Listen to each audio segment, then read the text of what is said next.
ಅವರಿಗೆ ನಿನ್ನೆ 5 ಲಕ್ಷದ ಮತದಾರರಿಗೆ ಮಾಡಿರೋ ಅವಮಾನ ನಿನ್ನೆ ನಡೆದ ಘಟನೆ ಅಲ್ಲ. ನಾನು ಹೇಳಿಕ್ ಬಯಸೋದು, ಯಾವಾಗ ಇವರು ಏಡ್ಸ್ ಇಂಜೆಕ್ಷನ್ನ ಚುಚ್ಚಬೇಕು ಅಂತ ಹೇಳಿ, ಆಪೋನೆಂಟ್ಗೆ ಚುಚ್ಚಬೇಕು ಅಂತ ಹೇಳಿ ತೀರ್ಮಾನವನ್ನ ತೆಗೆದುಕೊಂಡ್ರಲ್ಲ, ಅವತ್ತು 5 ಲಕ್ಷದ ಮತದಾರರಿಗೆ ಆದಂತ ಅದು ಅವಮಾನ. ಯಾವಾಗ ಇವರು ಅತ್ಯಾಚಾರದ ಆರೋಪದಲ್ಲಿ ಜೈಲ್ ಸೇರಿದ್ರಲ್ಲ, ಅದು 5 ಲಕ್ಷದ ಮತದಾರರಿಗೆ ಮಾಡಿದಂಥ ಅವಮಾನ. ಯಾವತ್ತು ಇವರು ಗುತ್ತಿಗೆದಾರರನ್ನ ಮನೆಗೆ ಕರೆಸಿ ಲಂಚದ ಬೇಡಿಕೆಯನ್ನ ಇಟ್ಟು ಆತನನ್ನ ತಳಿಸಿ, ನೀನು ಲಂಚ ಕೊಡಕ್ಕಾಗದೆ ಹೋದ್ರೆ ನಿನ್ನ ಹೆಂಡತಿ ಮಗಳನ್ನ ಮಂಚಕ್ಕೆ ಕಳಿಸು ಅಂತ ಹೇಳಿದ್ರಲ್ಲ, ಅವತ್ತು 5 ಲಕ್ಷದ ರಾಜರಾಜೇಶ್ವರ ನಗರ ವಿಧಾನಸಭಾ ಕ್ಷೇತ್ರದ ಮತದಾರರಿಗೆ ಆದಂತ ಅವಮಾನ.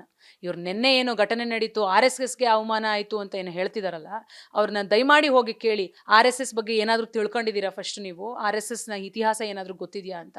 ಅದು ಕೂಡ ಗೊತ್ತಿರಲ್ಲ ಅವರಿಗೆ. ಇವತ್ತು ಯಾರನ್ನ ಮೆಚ್ಚಿಸ್ಬೇಕು ಅಂತ ಇದ್ದಾರೋ ಗೊತ್ತಿಲ್ಲ. ಈ ಅತ್ಯಾಚಾರದ ಆರೋಪಿ, ಅನಾಚಾರ ಮಾಡಿರುವಂತ ಆರೋಪಿ ಅವರದೇ ಪಕ್ಷದ MLC ಆಗಿದ್ದಂಥವ್ರು.